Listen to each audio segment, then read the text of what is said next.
Market हे शक्यतेवरती चालणारी गोष्ट आहे आणि आपलं आयुष्य पण शक्यतेवरतीच आता ज्यादा काही भाषण देत नाही बसत आणि महत्त्वाच्या मुद्द्याकडे आपण येऊ.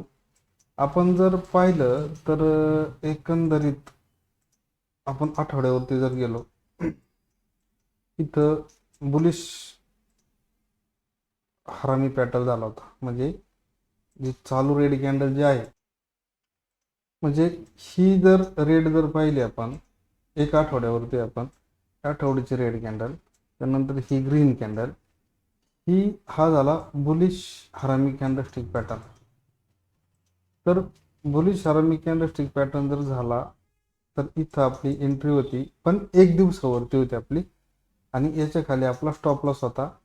पण ह्या परिसरामध्ये आपल्याला एक दिवसाचा डिमांड मिळणं गरजेचं होतं. बुलिश हरामी असेल, बुलिश इनगल्फिंग असेल किंवा पिअर्सिंग पॅटर्न असेल. तर आपण काय करू, याचा लो याचा हाय ह्या परिसरामध्ये आपण जरा थोडं असे एक मार्क केलं आणि एक दिवसावरती जर गेलो तर ह्या परिसरामध्ये आपल्याला स्ट्रॉंग झोन कोणताच मिळाला नाही. म्हणजे स्ट्रॉंग जो बुलिश जो आहे तो मिळाला नाही. आता इथं जर पाहिलं तर नाहीच, स्ट्रॉंग नाहीच. हा पण नाही म्हणता येणार, परत इथं पण नाही म्हणता येणार.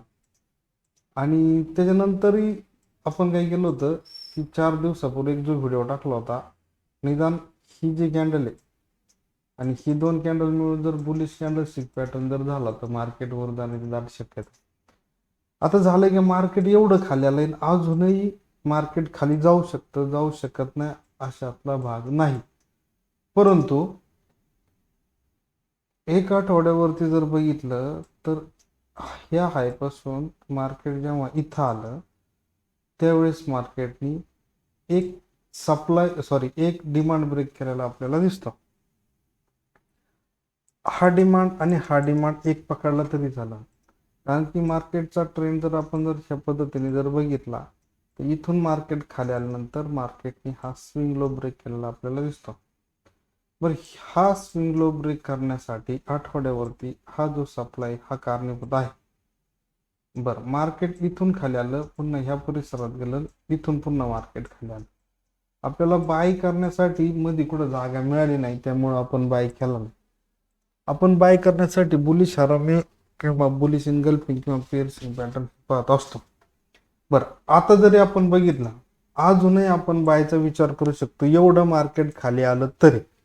कारण मार्केट ज्यावरती एवढं खाली आलंय, पुन्हा वरती मार्केटने रिट्रेसमेंट घेतलेली आहे आणि पुन्हा मार्केट खाली आले, परंतु हा जो जवळचा जो लो पॉइंट आहे हा मार्केटला ब्रेक करता आलेला नाही. म्हणजे याच्या खाली हा जो लो पॉइंट आहे जवळचा, त्याच्या खाली ही जी रेड कॅन्डल जी आहे ही मी क्लोजिंग दिलेली आहे. मात्र उद्याची जर पुढच्या आठवड्याची, आपण पुढच्या आठवड्याचा विचार करू, पुढच्या आठवड्याची जर कॅन्डल जर रेड जर झाली अशी पुढच्या आठवड्याची, तर हा पॉइंट ब्रेक होत नाही. म्हणजे मार्केट पुन्हा ह्या परिसरात येऊ शकतं आणि इथून मग खाली जाऊ शकतं. एक पण आपल्याला एक दिवसावरती आपल्याला काय करायचंय, एक दिवसावरती स्विंग ट्रेड घ्यायचा आहे आणि आपली एक्सपायरी असणारी 2 आठवड्या पुढची. मग याच्या पुढची जर एक्सपायरी जर आपली जर बघितली तर 23 जानेवारीची एक्सपायरी असणार आहे. मग उद्या, आता उद्या आलाय सोमवार, सोमवारी जर आता इथं जर आपण जर बघितलं ह्या परिसरातून मार्केट खाली आलेलं आपल्याला दिसून येतं. इथून पाहिलं तर मार्केट खाली आले. मार्केट खाली आल्यानंतर शेवटचं वर कधी गेलं होतं, इथं वरती गेलो होतं. बर, हा जो लो पॉइंट तयार झालेला आहे मार्केटने जवळचा, हा हा ब्रेक केला म्हणता येईल का आपल्याला? यस, म्हणता येईल. पण उद्याची जी रेड कॅन्डल जी होईल, उद्याची जी कॅन्डल तयार होईल, मग रेड असो किंवा ग्रीन असो, उद्याची जर रेड कॅन्डल जर ग्रीन जर झाली, उद्याची अशी ग्रीन झाली, तर मंगळवारी सेम आपण याच्या अगोदरच्या व्हिडिओमध्ये पाहिले, आत्ताची जर मंगळवारची जर रेड ग्रीन कॅन्डल जर झाली, सॉरी एक मिनिट, सोमवारी जर ग्रीन कॅन्डल झाली आणि मंगळवारी जी कॅन्डल तयार होईल, समजा इथं अशी, मंगळवारी जर इथून कुठून पण तयार होते, जर ग्रीन कॅन्डल झाली आणि सोमवारचा उद्याची जी होणारी जी ग्रीन कॅन्डल आहे तिचा हाय जर ब्रेक जर आपण जर केला तर आपण ह्या ठिकाणी बाय करू शकतो आणि आपलं स्टॉप लॉस ह्या परिसरात आपण ठेवू शकतो. आणि आपलं टार्गेट, पहिलं टार्गेट असेल तर हा एरिया, सेकंड टार्गेट असेल हा एरिया आणि तिसरं टार्गेट असेल हा वरती आपण ड्रॉ केलेला एरिया. म्हणजे आठवड्यावरती जरी आपण बघितलं तर स्ट्रॉंग पद्धतीने जवळचा जो लो जो आहे, जवळचा लो हा जो लो आहे हा मार्केटने काही ब्रेक केलेला नाही स्ट्रॉंग पद्धतीने. याला स्ट्रॉंग पद्धतीने ब्रेक कधी म्हणता येईल? पुढच्या आठवड्याची कॅन्डल जेव्हा रेड होईल किंवा ह्या लोच्या खाली क्लोज होईल त्यावेळेस. त्याच्यानंतर एक दिवसावर जर बघितलं तर एक दिवसाचा जवळचा जो लो आहे तो लो हा आहे.